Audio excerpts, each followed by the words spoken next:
दो दो प्रकार के कॉन्सेप्ट हैं। अब द्विघात बहुपद है ना, द्विघात बहुपद क्या है? तो हमने जब उसको डिस्ट्रीब्यूट किया था, बांटा था बहुपद को, तो पदों के हिसाब से और बहुपद की घात के हिसाब से। तो बहुपद की घात के हिसाब से जब हम बांट रहे थे तो वहां पर एक शब्द आया था कि अधिकतम घात यदि 2 है तो उसको क्या कहते हैं? द्विघात बहुपद। उसी को हम कहेंगे द्विघात बहुपद, क्वाड्रेटिक क्वाड्रेटिक पॉलिनोमियल। ठीक है, और इसका जो जर्नल इक्वेशन है वो एक्चुअली में ये द्विघात समीकरण का लिखा हुआ है। द्विघात बहुपद का जो होता है वो आपको क्या कहता है? px equal to ax square plus bx plus c। ये आपका इस प्रकार से यदि कोई चीज लिखी हुई है समान सूत्र द्विघात बहुपद का है। और ये जब हम चौथे पाठ में जाएंगे क्लास 10 में, तब वहां पर इसी नाम से द्विघात समीकरण है। जब ये बहुपद को हम जीरो के समान इक्वेट कर देते हैं, वहां पर समझाएंगे कि समीकरण क्या है। बहुपद वही है द्विघात, इसको हमने जीरो के समान रख दिया, बराबर रख दिया, है ना, तो वो समीकरण कहलाया जाता है। तो यहाँ पर इसने क्या चीज बताई? एक्स स्क्वायर का गुणांक क्या है? a, और a कभी भी जीरो नहीं हो सकता। क्यों क्यों a जीरो नहीं हो सकता? यदि देखो ये बेटा a जीरो हो गया, यदि ये जीरो हुआ तो इसके साथ ये गुणांक है तो ये पूरा टर्म जीरो हो जाएगा। जबकि पूरा टर्म जीरो हो जाएगा तो फिर तो द्विघात वाला टर्म बचा ही नहीं, रैखिक बचा। उसका जो नाम है द्विघात वो इसी के कारण पड़ रहा है, और इसके लिए ये बहुत महत्वपूर्ण है। तो यदि a जीरो हुआ तो ये पूरा टर्म जीरो हुआ, और ये पूरा टर्म जीरो हुआ तो द्विघात वाला खत्म, तो फिर आपका रैखिक कहला जाएगा। इसलिए ये महत्वपूर्ण है कि a जीरो ना हो, ये कंडीशन याद रखना। फिर x का गुणांक b है और c तुमने कांस्टेंट टर्म है। अब देखिए दो चीज यहाँ पर नई आपको आएंगी, एक अल्फा है और एक बीटा है। दो चीज आपको नई इंट्रोड्यूस होंगी, क्योंकि इसकी अधिकतम घात 2 है। हमने कल देखा कि रैखिक बहुपद की अधिकतम घात 1 होती है, तो उसके अधिकतम शून्यक भी 1 होंगे, तो वो तो सिंपल आ जाते हैं डिराइव करके। अब ये द्विघात बहुपद के आपको शून्यक निकालना है, तो द्विघात बहुपद की अधिकतम घात कितनी है? 2, तो इसके अधिकतम बहुपद भी 2 होंगे, तो 2 निकालने हैं आपको। तो वो दो जो आपके शून्यक है उनको हमने नाम दे दिया है, एक को अल्फा कह दिया है, एक को बीटा कह दिया है ना। एक नाम हमने ऐसा दे दिया, क्योंकि इसकी अधिकतम घात 2 है, इसलिए इसके अधिकतम 2 शून्यक होंगे, जिसको हम रूट कहते हैं इंग्लिश में, है ना। 2 शून्यक होंगे, alpha and beta, alpha and beta. Alpha beta यहाँ पर इंट्रोड्यूस हुए। अल्फा बीटा को पता होना चाहिए क्या है, अल्फा बीटा क्या है? शून्यक है 2। अब देखिए हम वहां पर कैसे करते थे, जैसे कोई बहुपद है px equal to 3x plus 5, ये रैखिक बहुपद है। इस रैखिक बहुपद को सॉल्व करना है तो हम बोलते थे इसका शून्यक निकालना है। शून्यक निकालने के लिए चर का वह मान जिस पर ये बहुपद शून्य हो जाए, तो या तो आप हिट एंड ट्राई करो कि एक लो, 2 लो, 3 लो, या डायरेक्ट इसको ही जीरो इक्वेट कर दो। इसको ही जीरो इक्वेट कर देते थे। इसको जब जीरो इक्वेट करें तो ये 3x बराबर -5 और x बराबर -5 फॉर्म होगी। मतलब ये x वह मान है जिस पर ये बहुपद शून्य हो जाएगा, तो ये इसका शून्यक है। तो इसका तरीका ये था शून्यक निकालने का। अब यहाँ पर देखो द्विघात बहुपद का शून्यक निकालने के लिए तरीका चाहिए। उसमें आप ऐसे नहीं कर सकते हो, उसमें डायरेक्ट आप ऐसे नहीं कर सकते क्योंकि नहीं आएगा जीरो रखने पर। वहां पर द्विघात है, पावर 2 है, तो उसका फिर क्या मेथड है? हमने 9th में जो गुणनखंड विधि पढ़ी है ना, इसी को यहाँ पर हम क्या कह देते हैं? मिडिल टर्म स्प्लिट मेथड, मध्य पथ विभक्त विधि, मिडिल टर्म स्प्लिट मेथड। ठीक है ना। तो अब ये मेथड क्या कहती है? तो ये क्वेश्चन जैसे हमने लिया, क्वेश्चन कहाँ था?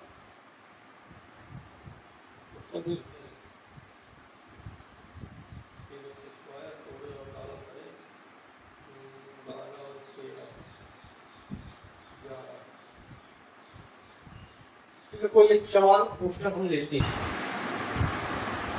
P X equal to X square plus 7x plus 12, ये द्विघात बहुपद है, इसके हमको शून्यक चाहिए। तो रैखिक बहुपद में तो हम इसको शून्य के बराबर रख देते थे, अब इसको शून्य के बराबर रखने में कुछ मिलेगा क्या? कुछ नहीं मिलेगा, क्योंकि दो वेरिएबल यहाँ पर एक बार वेरिएबल एक ही है लेकिन दो बार आ रहा है, एक बार एक्स है एक बार एक्स स्क्वायर है, तो जीरो रखने पर भी ज़्यादा से ज़्यादा 12 उधर जाएगा, फिर फंस जाओगे।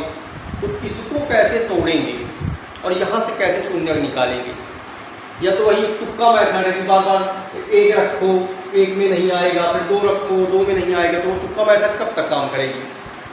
तो इसके लिए गुणनखंड विधि है, जो हम 9वीं क्लास में भी पढ़े हैं, 8वीं में भी पढ़े हैं। गुणनखंड विधि क्या कहती है? मध्यपद विभक्त विधि। ये आपका मध्यपद है भाई, इसको हम समान सूत्र के हिसाब से यदि रखें तो A X square plus B X plus C, ये इस रूप में रहता है द्विघात बहुपद। द्विघात बहुपद का मध्यपद ये है, मध्यपद को विभक्त करना है आपको, इस 4x को तोड़ना है दो भाग में। तो कैसे तोड़ेंगे? वही नियम है कि a और c, एक्स स्क्वायर की गुणांक और c का गुणा करिए तो क्या आएगा? 12। अब 12 को आप ऐसे दो नंबरों में तोड़िए जिनका योगफल 7 हो और गुणनफल 12 हो। योगफल 7 हो और गुणनफल 12 हो। तो हमने कहा कि 4 और 3 है, तो इस 7x को हम 4 और 3x में तोड़ेंगे। तो एक्स स्क्वायर 7x की जगह लिख देंगे 4x धन 3x धन 12। देखो ये मध्यपद टूट गया ना, ये टूट गया, 4 3 7, इसका योग यही आ रहा है, लेकिन उससे हमारा बना क्या? हमारा गुणनखंड यहाँ से, तो ये वाले टर्म से एक्स स्क्वायर प्लस 4x, इससे कॉमन लेंगे हम x, इससे कॉमन लिए तो ये x निकला, इधर x ऑलरेडी है तो केवल 4 बचा। अब इससे आपको लेना है, इससे आप क्या लोगे? 3। हमको सेम एज इट इज ऐसा गुणनखंड चाहिए, तो 3 ले लिए तो ये x बचा, यहाँ 4 बचा। अब ये दो टर्म सेम आ गई तो इनको फिर से कॉमन ले लीजिए, तो x प्लस 4 और ये x प्लस 3, ये आपके गुणनखंड टूट गए। अब इसको हम एक एक बार क्रमशः 0 के बराबर रख देंगे, तो अब इसका कोई मतलब निकलेगा। तो अब इसको 0 के बराबर आप रख दो, एक बार इसको 0 के बराबर रखिए x प्लस 4 को, तो यहाँ से क्या मिला? x माइनस 4, ठीक है। इसी का एक बार x प्लस 3 को 0 के बराबर रखते तो यहाँ से क्या मिला? x माइनस 3, ठीक है। अब ये जो दो संख्याएं आपकी आई, ये आपके क्या है?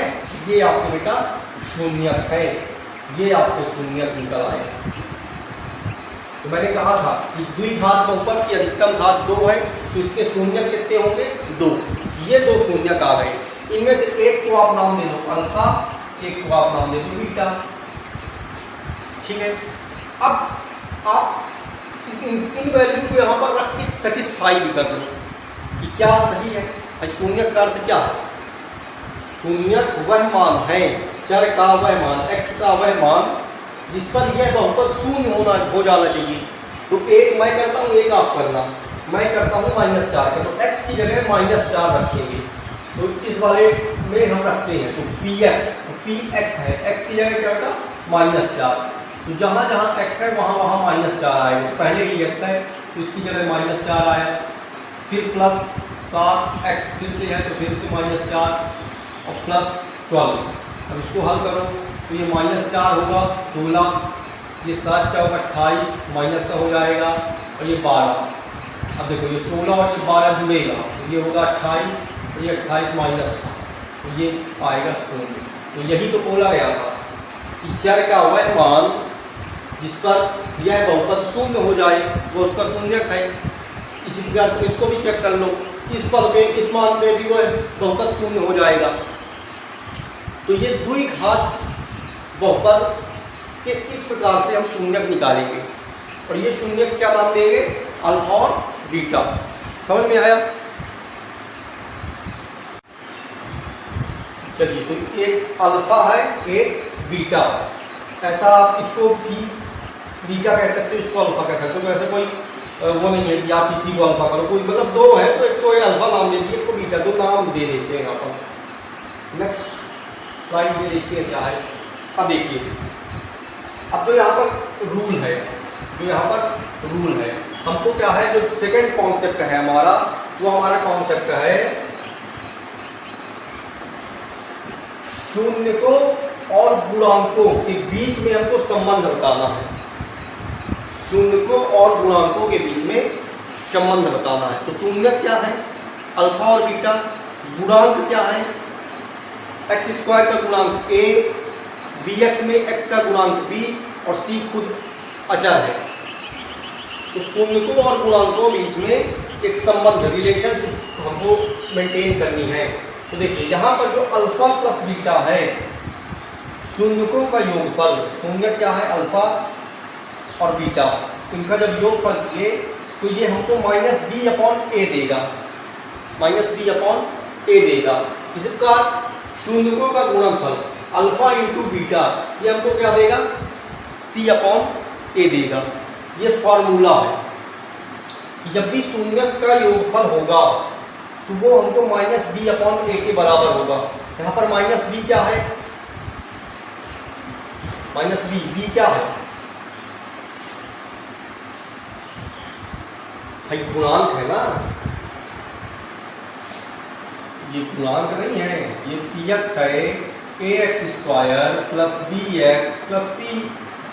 तो एक्स स्क्वायर का गुणांक क्या है, एक्स स्क्वायर का गुणांक ए है, एक्स का गुणांक क्या है, बी है। ये सबसे पहली स्लाइड में मैंने दिखाया। सी क्या है, सी अचर गुणांक, अचर है खुद में अपने आप में, तो ये गुणांक है। और ये अल्फा बीटा क्या मैंने बता ही दिया, तो शून्यकों का योगफल बराबर किसके होगा, एक्स के गुणांक और एक्स स्क्वायर के गुणांक की। तो एक्स का गुणांक माइनस में होगा, ये नियम से। फिर शून्यकों का गुणनफल क्या होगा, सी अपॉन ए, सी अपॉन ए। अब एक्चुअली इसका डेरिवेशन भी आता है, जब हम द्विघात समीकरण पढ़ेंगे ना, तो वहां पर हम देखेंगे ये फार्मूला कैसे जनरेट हुआ। तो पहले कभी आता था, आज तक कभी पेपर में आया नहीं है, कभी पेपर में आया नहीं है। ये आपका, ये क्या है, ये क्या है, द्विघात बहुपद, द्विघात बहुपद का समान सूत्र है ये। यहाँ पर एक्स स्क्वायर का गुणांक ए है, एक्स का गुणांक बी है और सी अचर गुणांक है। इसको जब अपन तोड़े, इसका ब्रेक करें, तो गुणनखंड विधि से करेंगे, मध्य पद विभक्ति विधि से करेंगे, और यहां से हमको दो शून्यक मिलेंगे। शून्यक क्या मिलेंगे, अल्फा और बीटा। बात तो समझ में आई। जब हम इसका गुणनखंड करेंगे तो हमको दो शून्यक मिलेंगे। ठीक है, क्वेश्चन कैसे होगा मैं ये बता रहा हूँ। हमको इस फॉर्मेट में क्वेश्चन दिया रहेगा, उसके हम गुणनखंड करेंगे, हमको दो शून्यक मिलेंगे, उसके हम नाम रखेंगे अल्फा और बीटा। ठीक है, फिर संबंध बताना है। तो पहला संबंध क्या है कि इन शून्यकों का योगफल, इनका जब योगफल करेंगे, जो शून्यक हमको मिलेंगे उनका जब हम योगफल करेंगे तो वो हमेशा किसके बराबर आएगा, x के गुणांक क्या है b, और ये ऋणात्मक चिन्ह के साथ रहेगा, और बटे एक्स स्क्वायर का गुणांक इसके बराबर आना चाहिए, तब आप संबंध दिखा पाओगे। और दूसरा केस क्या होगा, दूसरा केस होगा अल्फा इंटू बीटा, शून्यकों का गुणनफल इसके बराबर होगा, अचर जो है ये इसके और एक्स स्क्वायर के गुणांक की। ये सूत्र है बेटा, इसको आपको डायरेक्ट एज इट इज याद कर लेना है कि शून्यकों का योगफल माइनस बी अपॉन ए होता है, जहां पर बी और ए क्या है, गुणांक है। अल्फा इंटू बीटा सी अपॉन ए, सी अपॉन ए क्या है, गुणांक है। तो इतनी चीज समझ में आ गई। वही चीज वहां पर स्लाइड में लिखी थी, वही चीज स्लाइड में लिखी है। अब इसने मिस्टेक भी बता दिया कि क्या मिस्टेक नहीं करना आपको। b का मान रखते समय हमेशा b ब्रैकेट में रहेगा। क्यों, क्योंकि ये माइनस चिन्ह फार्मूले में है, फार्मूले में माइनस का चिन्ह है। मान लो b का मान भी माइनस आ गया, क्योंकि जब हम गुणांक लेते हैं तो चिन्ह सहित लेते हैं, ये तुमको पता है। जब भी हम गुणांक लेंगे, मान लो यहाँ पर माइनस चिन्ह क्वेश्चन में हुआ, तो हम b का मान भी माइनस लेंगे और b का मान भी माइनस लेंगे, और ये सूत्र में ऑलरेडी माइनस है, तो उस माइनस को आप ब्रैकेट के बाहर कर देना और b का मान फिर से माइनस रखना, तो माइनस माइनस प्लस हो जाएगा। ऐसा यदि कभी केस बन गया, और बनता है कई बार, इसलिए उसने पहले ही बता दिया। बच्चे इसमें बहुत सारी गलती करते हैं, इसलिए उसने पहले ही बता दिया। अब यहीं पर हम पहले एक क्वेश्चन सॉल्व कर लेते हैं, यहीं पर एक क्वेश्चन सॉल्व कर लेते हैं। क्वेश्चन आपका बोल रहा है बेटा, द्विघात बहुपद x square plus 7x plus 10 के शून्य ज्ञात कीजिए। पहला काम क्या है, शून्य ज्ञात करना है, और शून्यकों तथा गुणांकों के बीच के संबंध की सत्ता की जांच कीजिए। तो इसको कैसे हल करेंगे, तो सबसे पहले सॉल्यूशन सॉल्व, इसको लिखिए। ये बहुपद हमारा क्या है, द्विघात बहुपद। स्टेप बाय स्टेप इसी प्रकार चल रहा है, x square plus 7x plus 10, और यही अपना पिछला उदाहरण था जिसको हमने हल किया था, वही सेम कॉन्सेप्ट है। तो इसको हमको मध्य पद विभक्ति विधि के द्वारा इसको तोड़ना है, इसके शून्य निकालना है। तो कैसे निकाले थे, ये px इधर चलता चलेगा, है ना, ये px इधर चलता चलेगा और ये टूटेगा किसमें, 4 और 3 में टूटा था, 4x धन 3x, कैसे टूटा था, वही नियम वही है। फिर कॉमन क्या मिला, x प्लस 4 और ये 3x प्लस 10 है क्या, अच्छा यहाँ पर 10 है, वहाँ 12 लिए थे, यहाँ पर 10 है, यहाँ पर 10 है, ये अलग केस है, वो अलग केस है, 12 वाला केस है, ये 10 वाला है, ठीक है। देखो तो 10 है तो क्या होगा, इसको ऐसा तोड़ना है कि योगफल 7 आए और गुणनफल 10 आए, तो 5 दूनी 10, 5 और 2 7 और 5 दूनी 10, 5 और 2 में तोड़ेंगे, वहाँ पर 4 और 3 में तोड़ दिए, ठीक है। तो 5x और 2x धन 10, यहाँ सर x प्लस 5, यहाँ से 2x प्लस 5। अब ये हमेशा याद रखना कि ये दोनों टर्म सेम आनी चाहिए, तभी गुणनखंड का सही मतलब है, क्योंकि हमको कॉमन निकालना है चीज़ें, उभयनिष्ठ निकालनी है, तभी तो गुणनखंड ले पाएंगे। ये हमारा गुणनखंड आ गया। अब वही प्रक्रिया कि शून्य निकालना है, तो एक बार दोनों को शून्य के बराबर रख दो। यहाँ पर हमने x प्लस 5 को शून्य के बराबर रखा, तो x का मान -5 आया, और x प्लस 2 को शून्य के बराबर रखा, तो x बराबर -2 आया। अब ये दोनों वैल्यू क्या है, यही दोनों वैल्यू आपकी शून्यक है, यही दोनों वैल्यू आपकी शून्यक है, एक ये वैल्यू और एक ये वैल्यू। इसको हमने अल्फा मान लिया, इसको हमने बीटा माना, ठीक है। अल्फा का मान कितना है, -5, बीटा का मान कितना है, -2। पहला स्टेप ये हुआ। दूसरा स्टेप क्या है, ये शून्य, एक तरफ आप शून्यकों का योगफल रखो और दूसरे तरफ उसके गुणांक रखो। तो सबसे इसको क्या करो, इसको पहले तुलना करा लिया करो। इससे तुलना करा लो जो इसका समान सूत्र है। इसका समान सूत्र क्या है, ax square plus bx plus c। इससे तुलना कराने पर हमको a b c क्या प्राप्त हो रहा है, तो a क्या है बेटा, x स्क्वायर का गुणांक a है, x स्क्वायर का गुणांक 1 है, फिर x का गुणांक b है, x का गुणांक 7 है, तो b का मान कितना आ गया, 7। इसका c डायरेक्ट है 10। ये तुम्हारा ABC आया, ये तुम्हारा ABC आ गया। अब देखिए, एक बार शून्यकों का योगफल बराबर -b/a, alpha plus beta equal to -b/a। Alpha beta क्या है आपका, -5 और -2, तो अल्फा की जगह रखेंगे -5 प्लस -2 बीटा का मान, और इसका इक्वल टू करेंगे -b/a। तो b का मान क्या है, 7, लेकिन सूत्र में माइनस है तो -7, तो -7 और a का मान क्या है, 1, तो 7/1। तो ये कितना आया, प्लस माइनस माइनस, तो ये -5 -2 बराबर -7, तो ये -7 और ये -7, मतलब हमारा ये सत्यापित हो गया, LHS = RHS आ गया। पहला केस ये हो गया। दूसरा केस आप कर लो। दूसरा केस में क्या है, alpha into beta equal to C upon A. तो अल्फा क्या है आपका -5, alpha into beta equal to C upon A.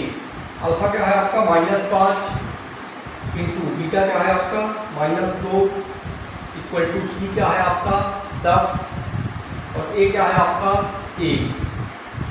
तो ये हो जाएगा 5 दूनी 10 माइनस माइनस प्लस 10 प्लस 10। तो ये भी आपका LHS आ गया इक्वल टू RHS आ गया, ये भी आपका LHS इक्वल टू RHS आ गया। तो यही था, क्या करना था हमको, बीच संबंध की सत्यता की जांच करनी थी।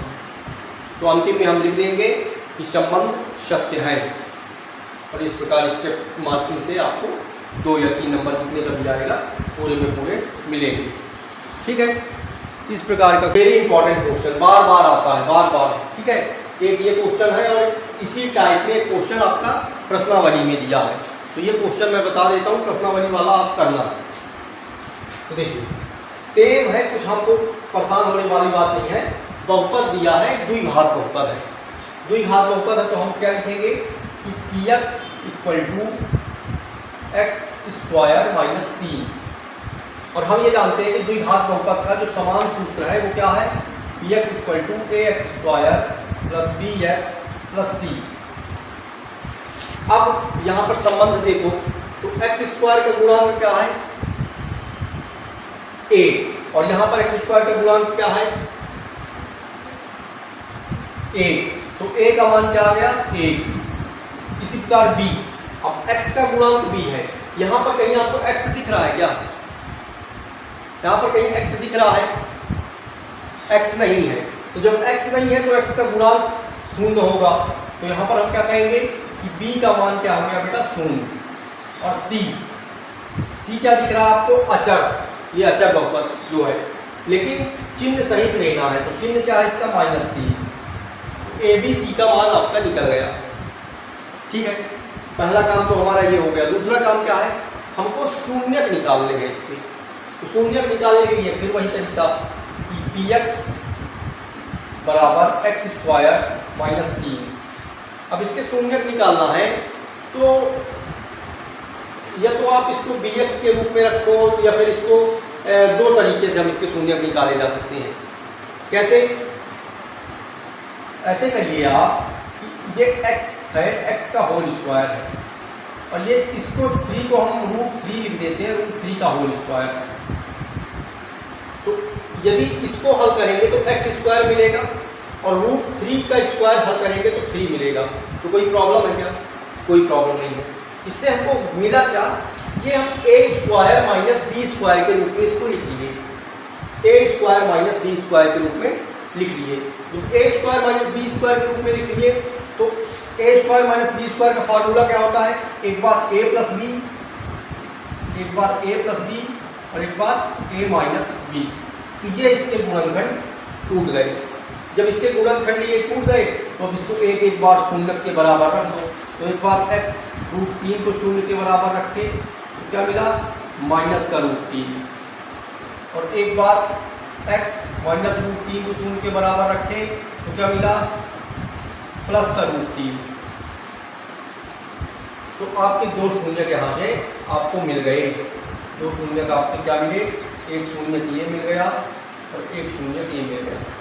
एक को अल्फा मानो, एक को बीटा मानो। ठीक है, नेक्स्ट सेम वही, फिर से शून्यकों का योगफल। तो शून्यकों का योगफल क्या है, अल्फा प्लस बीटा क्या होता है, -b/a। शून्य क्या है, माइनस का √3 प्लस का √3। तो अल्फा क्या है, माइनस का √3 और बीटा है प्लस का √3। और यहाँ से b क्या आपको मिला, 0। तो 0 है, और 0 में कोई माइनस का कोई महत्व है नहीं, तो माइनस, और a का मान क्या है 1। तो 0/1 ठीक क्या 0 होगा। अब देखिए माइनस का √3 और प्लस का √3 कट जाएगा, और कट के ये भी 0 हो जाएगा। तो 0 बराबर 0। LHS equal to RHS। पहला अपना सत्यता की जांच हो गई। सेकंड सत्यता की जांच, अल्फा इंटू बीटा बराबर c/a। अब अल्फा क्या है आपका, माइनस का √3 बीटा क्या है आपका प्लस का रूट 3, सी क्या है आपका बेटा, सी है आपका माइनस का 3, और ए क्या है आपका 1, तो 1 का कोई महत्व है नहीं। रूट 3 और रूट 3, तो रूट 3 होगा 3, और ये माइनस का चिन्ह साथ रह जाएगा, तो ये -3 और ये -3, तो ये दोनों आपके सत्यता की जांच हो गई, ये आपकी सत्यता की जांच हो गई।